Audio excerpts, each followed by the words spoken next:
In 2025, US President Donald Trump, once again a central figure in American politics, has introduced a fresh wave of tariffs targeting imports from countries such as China, Mexico, and even some European nations. These new tariffs, pitched as a strategy to protect American jobs and industries, are already beginning to send shockwaves through global supply chains. Tariffs are essentially taxes imposed on imported goods. Trump's new round of tariffs includes a 60% tariff on Chinese goods, increased duties on automotive imports from Mexico, and higher tariffs on European steel and aluminum. The intention is to encourage US companies to bring manufacturing back home. However, this protectionist approach disrupts the free flow of goods and often ends up increasing costs for businesses and consumers. Modern supply chains are deeply integrated. A car assembled in the US may contain parts from over 10 different countries. When tariffs are imposed, input costs rise, making products more expensive. Delivery timelines are delayed as companies search for alternate suppliers. Logistics routes are altered, increasing transportation costs.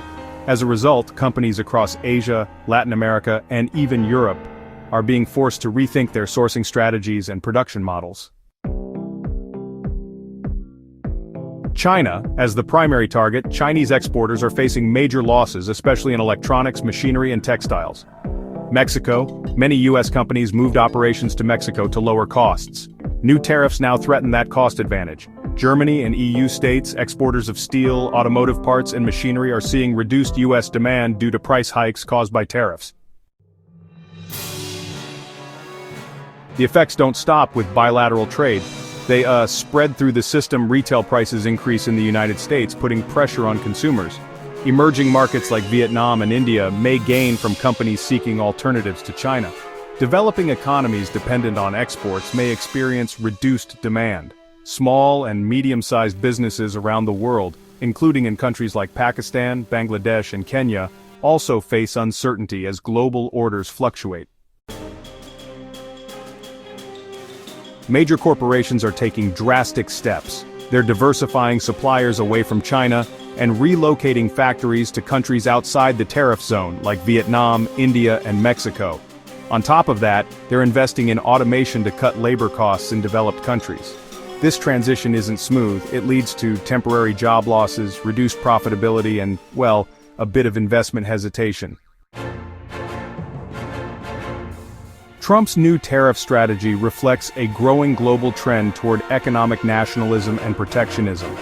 Countries are definitely becoming more cautious about global interdependence, especially after the COVID-19 pandemic and rising geopolitical tensions.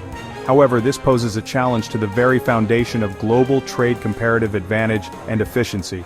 If more countries follow suit, the World Trade Organization may see its influence weaken, and regional trade blocs could grow in importance.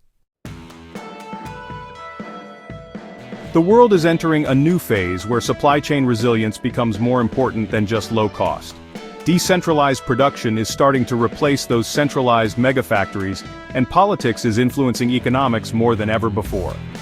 As elections in the United States approach and Trump continues to shape trade discourse, businesses, investors, and governments globally must prepare for continued disruption, and honestly, opportunity. Trump's new tariffs are more than just political tools. They are tremors shaking the foundations of global supply chains. For countries and companies alike, the message is clear: adapt, diversify, and prepare for a world where trade may no longer be as free or as predictable as it once was.